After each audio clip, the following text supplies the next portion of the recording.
Esperen.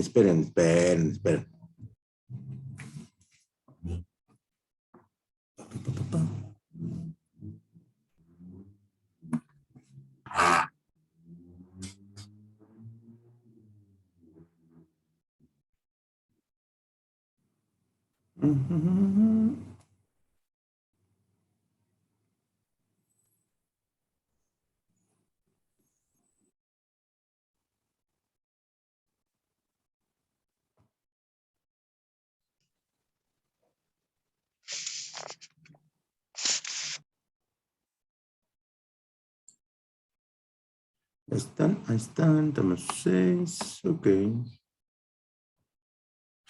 Un minutito y comenzamos, muchachos. Buenos días a todos. Buenos días. Buenos y fríos días.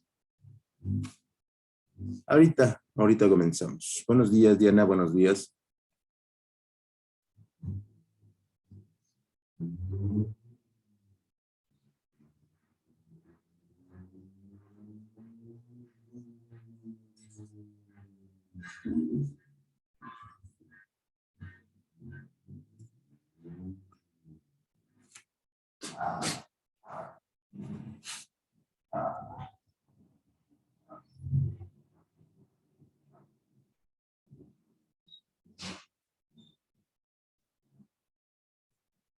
Bueno, vamos a compartir pantalla, les damos los buenos días. Vamos a iniciar. Si me oyen gangoso, creo que mi catarro no se quita del todo, así que les pido una disculpa por si no se escucha bien. Pero bueno, esperemos que no me dé tan fuerte o me vuelva a dar tan fuerte. Vamos a compartir la presentación. Y el día de hoy vamos a estar viendo lo que son dos temas.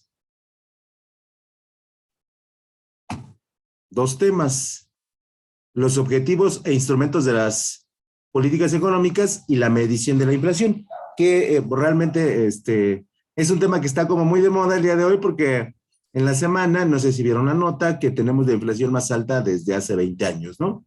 Y entonces la gente que no sabe de economía empieza a especular acerca de esta cosa tan terrible que tenemos, ¿no? De la subida de los precios que hace 20 años no teníamos, ¿no? Entonces, pero bueno, al final sí es importante que nosotros centremos el tema en cómo las políticas económicas tratan de disminuir los procesos inflacionarios, pero se les olvida a estas personas que se ofenden y que se ofuscan e incluso escriben en medios que hoy en día estamos en procesos globales o en economías globales, lo cual pues es imposible que lo que afecte a una región no afecte a otras, ¿no? Sobre todo en términos de algo que nosotros conocemos en economía internacional como la cadena de suministros, ¿no?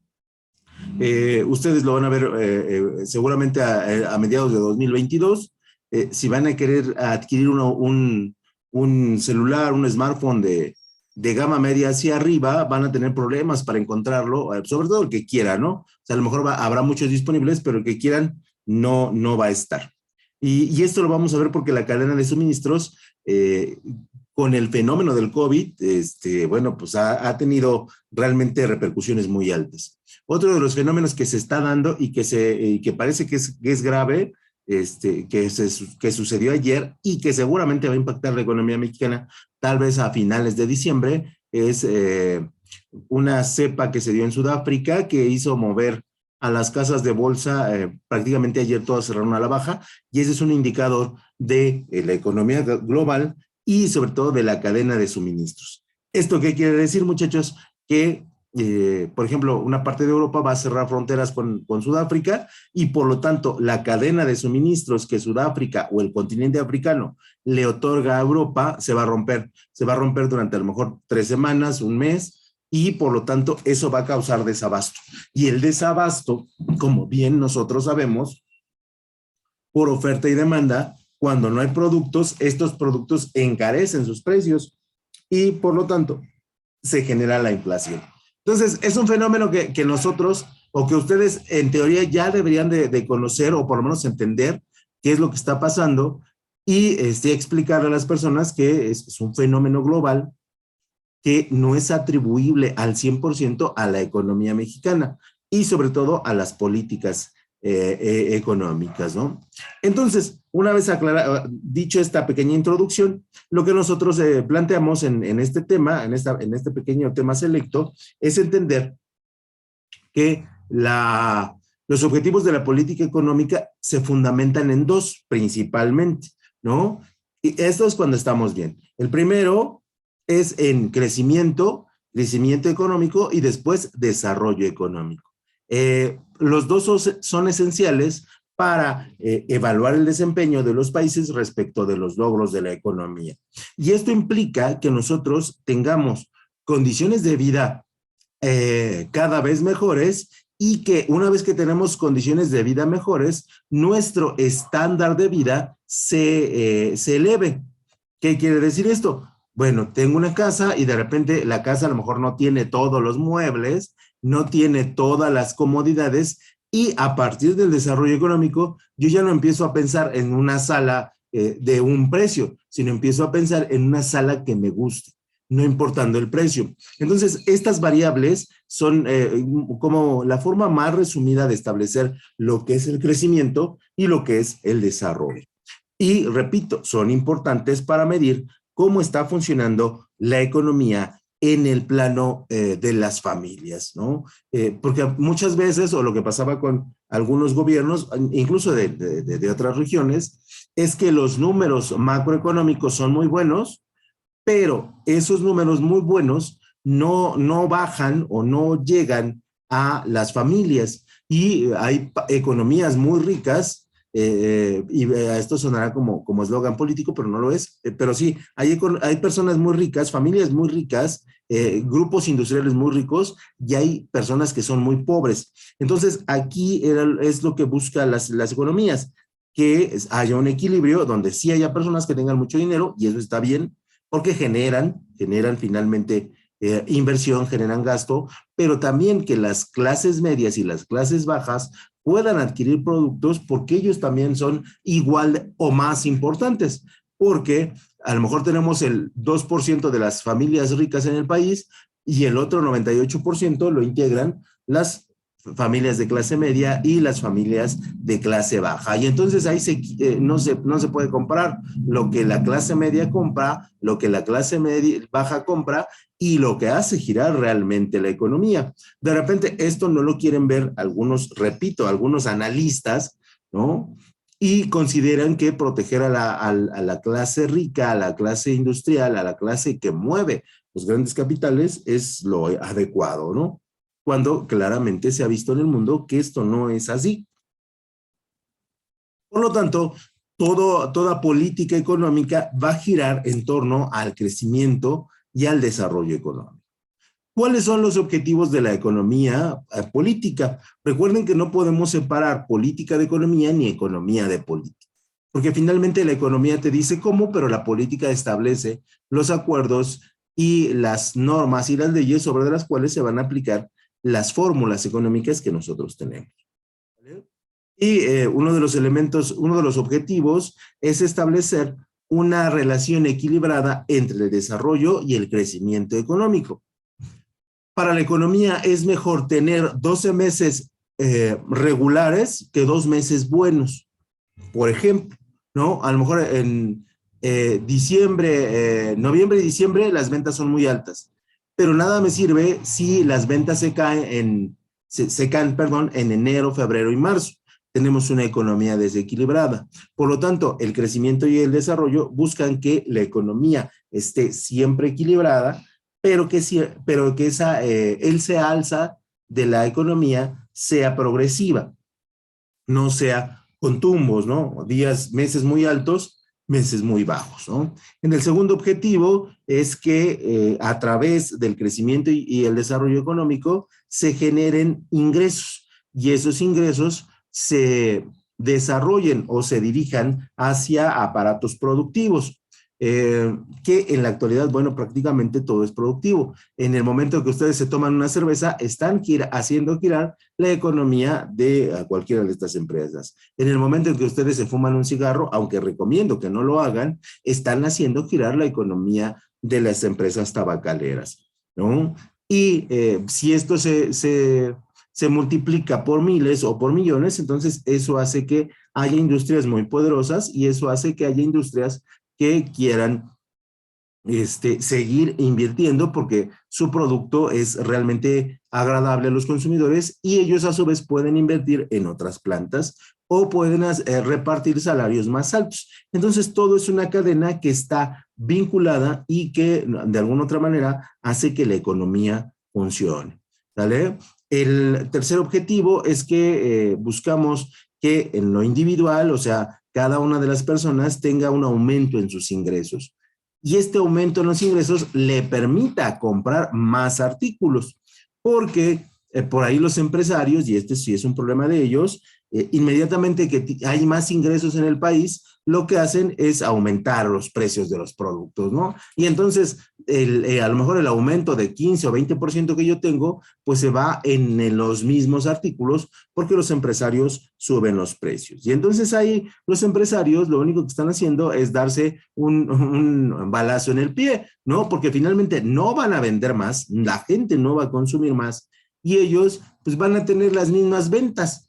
Es una idea que se extraña en los empresarios, pero en muchas ocasiones y en muchas décadas ha sucedido, ¿no? Que se cree y se considera que subir salarios es un punto crucial para que haya inflación, cuando el problema de la inflación depende en gran medida de la oferta y la demanda, ¿no? Imagínense que el próximo año va a haber aumento de salario mínimo. Seguramente va a llegar por ahí de los 150, 155 pesos, el mínimo. Pero los empresarios inmediatamente van a hacer la conversión para que los precios se ajusten a ese salario mínimo. Y entonces, pues no, me estoy agarrando con el cinturón y solito me estoy ahorcando, ¿no? Y eso es increíble que suceda por parte de los empresarios. Desafortunadamente así sucede y lo ideal es que mantuvieran los precios o que incrementaran los precios en un 25% sobre el salario para que la gente pudiera adquirir muchos más productos, ¿no? Pero bueno, finalmente esto sucede y también podría detenerse cuando el consumidor deja de adquirir dicho producto y de alguna otra manera el consumidor dice no se va a vender y lo voy a tener que sacar una oferta, una promoción para que el precio se ajuste a la realidad de mi mercado, ¿no? Por ejemplo, yo siempre he dicho, y aquí es, no sé si alguien se ama de casa o trabajador se ama de casa, pero de repente veo que las personas o las amas de casa dicen, es que el kilo de huevo está en 40 pesos y lo siguen comprando, ¿no? Entonces ahí sí dices, algo está sucediendo mal, porque si el precio está excesivamente caro, o por ejemplo, el caso del aguacate que cuesta creo que 100 pesos el kilo y la gente sigue comprando aguacate en una sensación inexplicable. ¿Qué pasaría si todas las personas dejan de comprar el kilo de aguacate a 100 pesos? En 15 días el precio del aguacate se reduce, pero eso no sucede también con la población. Entonces, los dos son partícipes de los procesos inflacionarios y de que el dinero cada vez nos alcance para menos. Y entonces, esos serían los tres objetivos en principio, de la política económica. Creo que sí, se repite esta diapositiva. Pedimos una disculpa, la vamos a corregir. Luego el cuarto objetivo de la política económica es que tenemos que identificar cada una de las regiones y qué región tiene productos más atractivos para el consumidor y qué productos no son tan atractivos.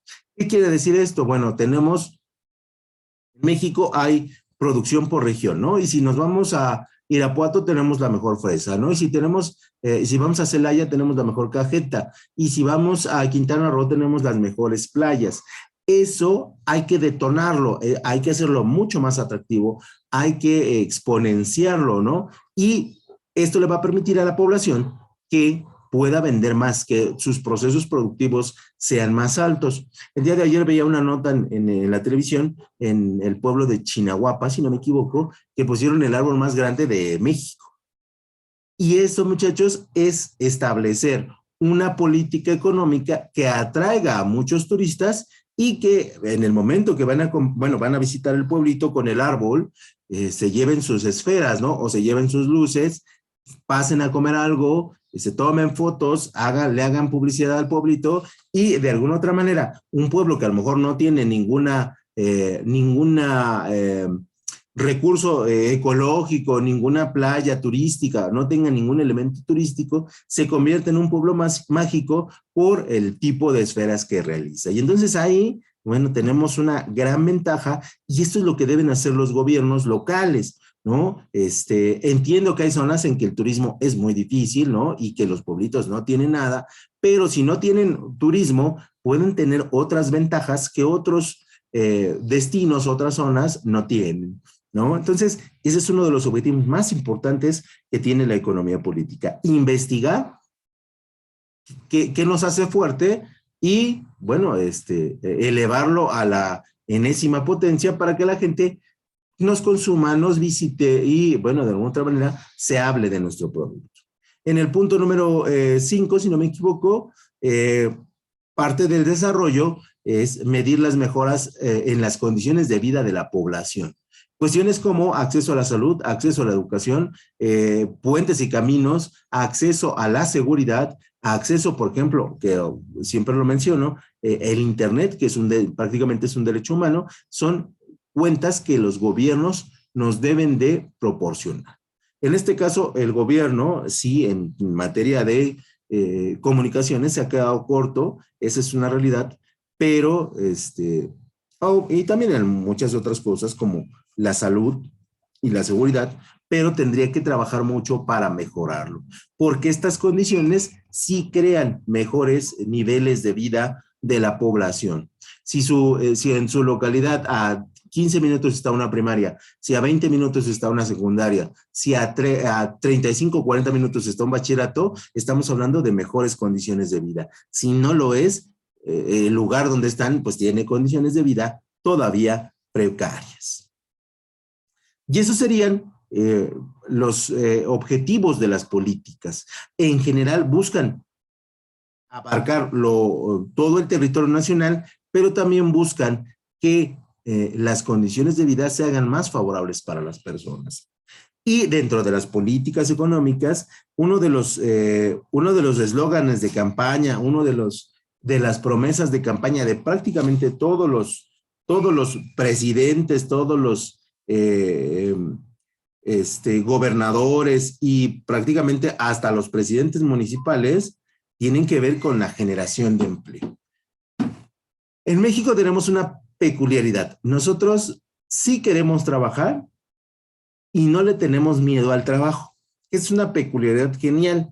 Desafortunadamente, en México hay poco empleo, ¿no? Que esa es una contradicción bien, bien grande, porque nos gusta trabajar, nos gusta ganarnos el salario y nos gusta a través del salario tener una mejor calidad de vida. Desafortunadamente, los empresarios lo ven como distinto. No sé por qué. Entonces, dentro de las políticas económicas, la generación de empleo es uno de los puntos más importantes, ¿no? Decía el presidente Vicente Fox, tenemos que desarrollar 1 millón de empleos al año, ¿no? El máximo histórico de su sexenio fue de 600,000, ¿no? Entonces, estábamos 400,000 empleos atrás, ¿no? El presidente Zedillo decía que teníamos que desarrollar 1,200,000 empleos y su máximo histórico fue de 400,000, ¿no? Entonces ahí nos quedamos. Hoy sí, y ojalá alguno de ustedes sepa el dato, no sé cuál será la generación de empleo mínima para este sexenio, pero sin duda debe rondar arriba del 1,000,000 y no sé cuántos se hayan logrado. Sobre todo por el caso de la pandemia que todavía se está padeciendo y bueno, al parecer no va a terminar pronto. Y se denomina empleo a la generación de valor a partir de la actividad productiva de una persona. Esto es, cuando ustedes son productivos en una actividad específica, ya sea que ustedes generan o que le generan a un tercero, esto es a un patrón, porque así se le llama dentro de la Ley Federal del Trabajo, ustedes están dentro de la parte del empleo. Y el empleo, evidentemente, se relaciona con la sociedad porque es uno de los indicadores principales que miden el desarrollo. Y aquí volvemos a entrar en el problema. En México también se producen empleos, pero esos empleos normalmente tienen salarios bajos. Y estos salarios bajos, pues no te permiten alcanzar un nivel de vida pues elevado, ¿no? Tenemos que decirlo porque esa es una realidad, que los salarios en México han caído pues aproximadamente fácilmente un 45%, ¿no? Salarios de, por ejemplo, el recién egresado de administración en la época de los 90 tendría que estar ganando por ahí de 13,000, 12,500 pesos, ¿no? Y hoy, y tenemos que decirlo, porque no tenemos que venderles falsas expectativas, hoy estamos hablando de salarios de máximo 8,000 pesos para un recién egresado, que realmente es muy poco. Ya después a lo mejor se pueden componer, pero de entrada sí dices, es mucho estudio para poco salario. Pero por el otro lado también la idea es que ustedes generen sus propias fuentes de empleo porque pues es la mejor manera de desarrollar lo aprendido, ¿no? Entonces, sí, las sociedades buscan que el empleo se genere porque el empleo permite en los procesos productivos de una nación la estabilidad de los precios. ¿Y qué es la estabilidad de los precios? Bueno, la estabilidad de los precios permite relajar las políticas monetarias de control de la inflación y la expansión del crédito. Si se dan cuenta, bueno, nosotros tenemos políticas monetarias relajadas, nada más que las condiciones de esas políticas son muy severas. Ustedes van al Coppel y pueden sacar cualquier artículo, ¿no? A 352 semanas. Y desafortunadamente terminan pagando el doble o a veces hasta el triple por el artículo. Y entonces sí hay una estabilidad de precios, pero las condiciones del crédito son muy malas en México. Ustedes utilizan tarjeta de crédito y de repente ya no saben cómo salir del problema porque pues la cosa está bien ruda y ya deben intereses sobre intereses y ya les están hablando para cobrarles todo lo que se debe y ya están listos para pues embargarles todo, ¿no? Y entonces ahí las políticas realmente no son las mejores. En ese sentido, sí es importante que las personas y sobre todo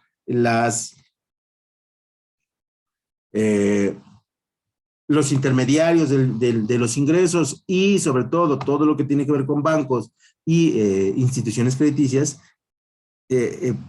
trabajaran mejor su estabilidad de precios, ¿no? O los préstamos que ejercen. Por eso, en ese sentido, en México sí tenemos precios estables, pero las condiciones para adquirir un bien son bien terribles. Si no lo compran a meses sin intereses, que es la mejor forma, lo compran a crédito. Y ese crédito les duplica el monto a pagar.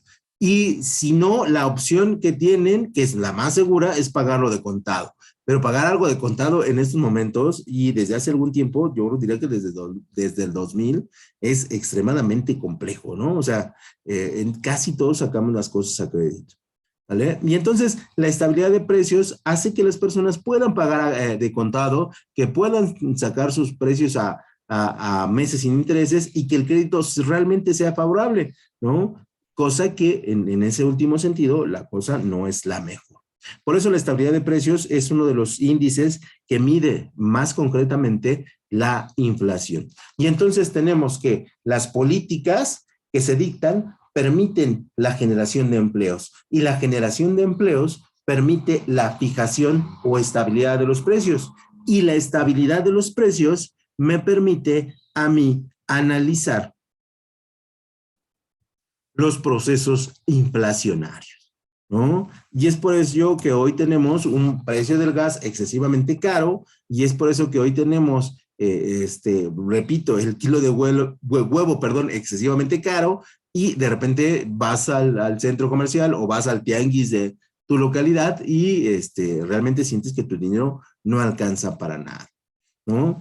Entonces, en ese sentido, dentro de la estabilidad de los precios, dentro de la generación del empleo, viene un apartado que es la distribución de la renta y la riqueza.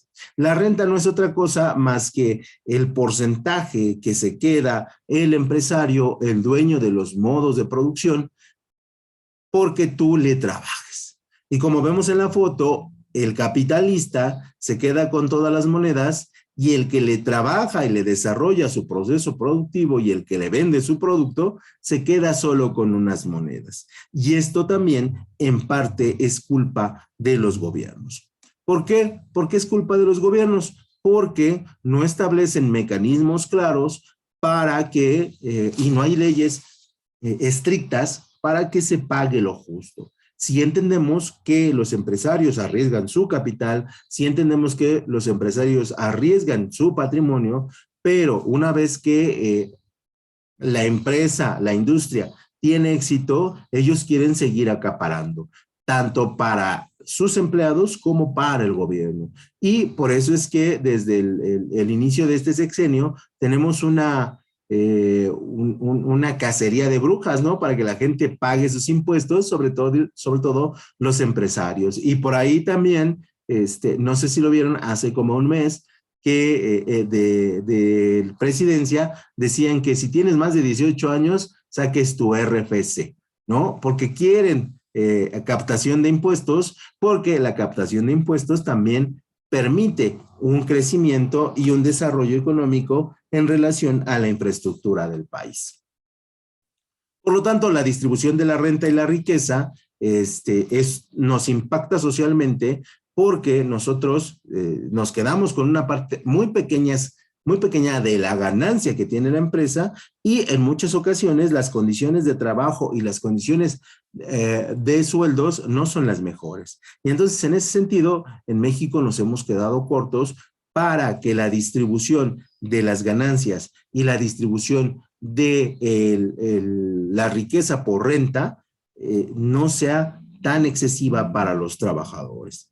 Y entonces se ha buscado continuamente que las empresas paguen más impuestos, que las empresas respeten los derechos humanos, que las empresas respeten la ley federal del trabajo y que de alguna u otra manera el trabajador se sienta un poquitín, un pelín más seguro en la actividad que realiza. Aunque esto se da en las grandes ciudades, pero en las ciudades que hay poca aplicación de las leyes, pues esto es inexistente, ¿no? Y si un día llego al trabajo y me quieren correr, me corren y no hay instancia que me defienda. Entonces, en ese sentido, sí nos hemos quedado cortos y por eso es que los precios de los productos, repito, todos están relacionados para que los procesos inflacionarios en México sean altos, ¿no? Y estos procesos inflacionarios los podemos ver a través del equilibrio de la balanza de pagos. Y como bien lo menciono, bueno, y como bien se ve en la imagen, el equilibrio de la balanza de pagos no es otra cosa más que la relación entre las importaciones y las exportaciones. Porque también tenemos que decir que la relación entre importaciones y exportaciones genera un incremento en los precios y por lo tanto genera un incremento en la inflación. Si nosotros importamos muchos productos, el proceso inflacionario se dispara. Si nosotros exportamos muchos productos, los procesos inflacionarios tienden a ser más bajos. ¿Por qué? Porque las empresas pueden colocar sus productos en muchas más regiones y pueden colocar sus productos en muchos más consumidores. Y por lo tanto, no se preocupan si en el mercado interno las ventas no son tan altas, porque finalmente tienen las ventas de otros países, aunque muchos empresarios de todos modos nos ofrecen productos caros, como en el caso, por ejemplo, de la empresa Nike, ¿no? Que de repente fabrica sus productos en Vietnam, en Taiwán, y de todos modos nos vende productos que realmente son excesivamente caros, aunque en teoría son de alta calidad, ¿no? Pero sí tenemos esa idea de que estas empresas no bajan sus costos, ¿no? O incluso tenemos a la misma Coca-Cola, ¿no? Que por una Coca-Cola de 600 mililitros te quiere cobrar 15 pesos, ¿no? Cuando el litro de agua te debe costar como 8 o 9, ¿no? E incluso hay unas mucho muy baratas que te cuestan, creo que el litro y medio, 3, ¿no? Entonces, en ese sentido, sí hay empresarios que no entienden cómo funciona la economía o que ponen en riesgo la economía por dejar primero sus intereses, ¿no? Y entonces, en ese sentido, sí, parte de la culpa de la inflación la tienen los empresarios. No toda, ¿eh? No toda, no toda. Eh, por lo tanto, la balanza de pagos depende de las exportaciones e importaciones, como acabamos de decir, y de las finanzas o de las inversiones que nosotros traemos o llevamos a otros países. Por lo tanto, la balanza de pagos refleja de alguna otra manera el vínculo que hay entre importaciones y exportaciones, y eso genera riqueza, y la riqueza genera bienestar, ¿no? Por ejemplo, los chinos le exportan prácticamente a todo el mundo y su balanza de pagos siempre es positiva. Siempre hay dinero en China. Por eso los chinos de repente salen a comprar empresas, ¿no? Como si fueran caramelos.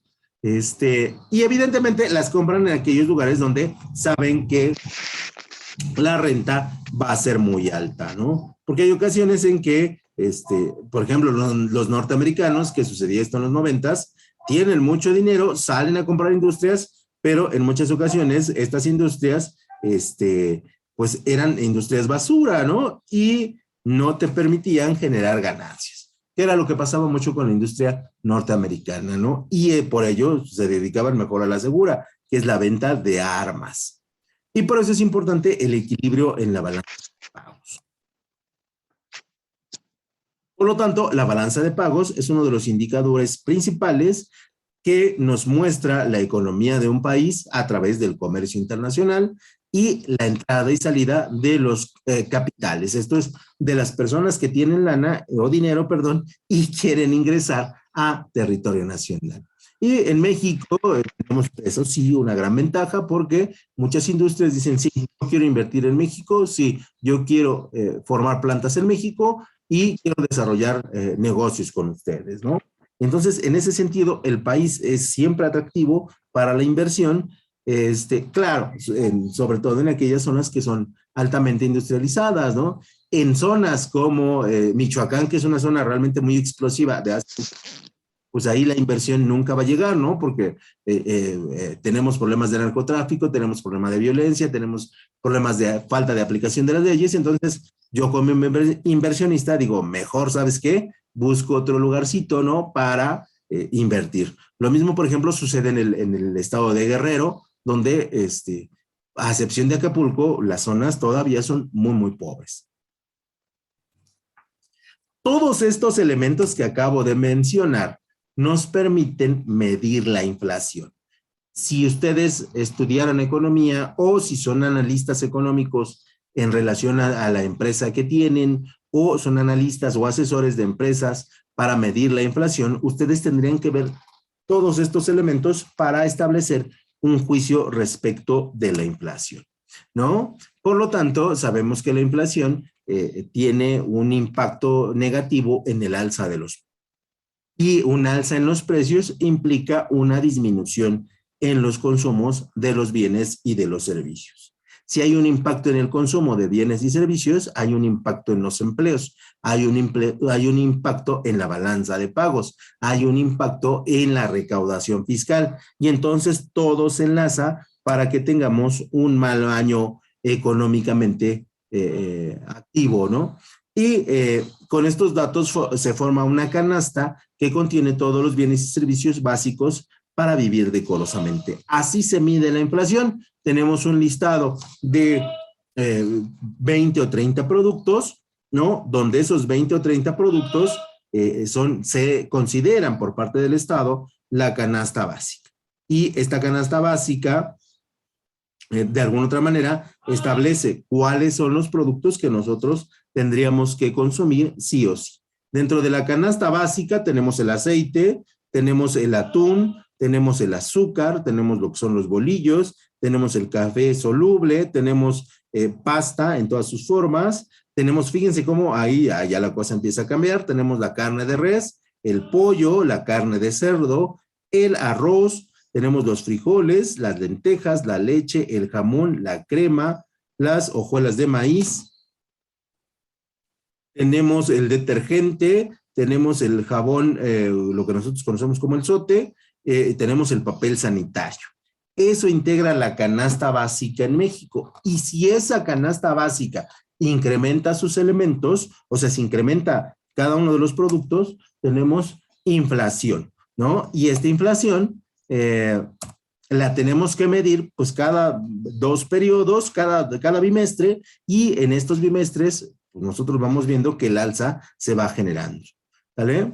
Y dentro de los procesos inflacionarios, pues en teoría, de estos productos que les acabo de mencionar, tendríamos menos posibilidades de comprarlos todos, ¿no? O en su defecto, eh, tendríamos que establecer la adquisición de un producto mucho más barato, mucho más económico, que no corresponde con nuestros gustos y con nuestras preferencias. Por lo tanto, la inflación sí le pega directamente a la calidad de vida de las personas, ¿no? Porque a lo mejor yo compraba un papel higiénico de 50 pesos y ahora me cuesta 63. Y entonces hay un papel higiénico de 23 que, bueno, no se compara, pero en función de eso yo lo adquiero, ¿no? Pero no es la idea. Por lo tanto, la medición de la inflación siempre va a estar a cargo del INEGI. Esto se llevó a cabo a partir del año 1995, donde, bueno, el INEGI es el encargado de medir la inflación porque se le considera un organismo autónomo. Y cuando hablamos de organismos autónomos, son aquellos que no tienen no tienen injerencia por parte de las instancias de gobierno y trabajan en función del beneficio o de medir la inflación o de establecer el índice de población o establecer el índice de pobreza, ¿no? Por lo tanto, en INEGI se observó que sí tenemos la inflación más alta de hace 20 años, pero ya explicándolo, bueno, tiene múltiples variantes para establecer a qué se refiere. Y nos quedan 2 minutos para sus dudas, que deberían ser algunas, y yo los escucho, muchachos. A ver, díganme. Dudas, chismes, algo que quieran agregar antes de que termine la clase.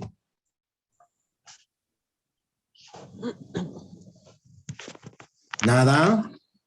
¿Todo bien? Buenos días. Buenos días, buenos días. Buenos días. Yo sí tengo una duda. ¿Qué pasó, Edith? Cuéntanos. Acerca, por decir, de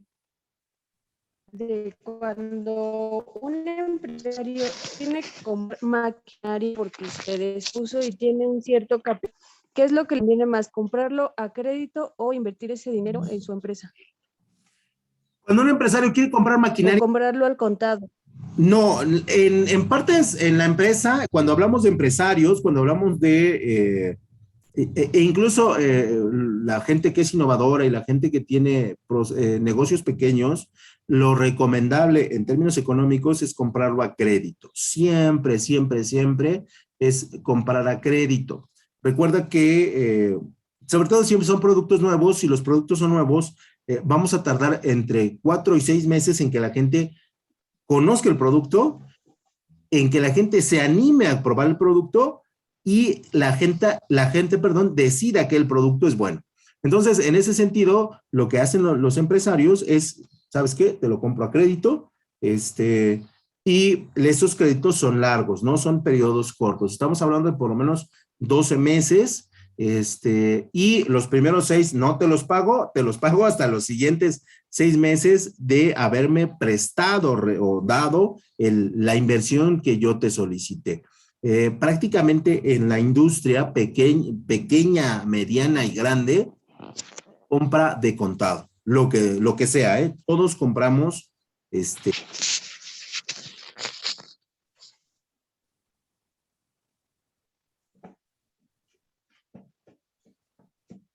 ¿sí, Edith?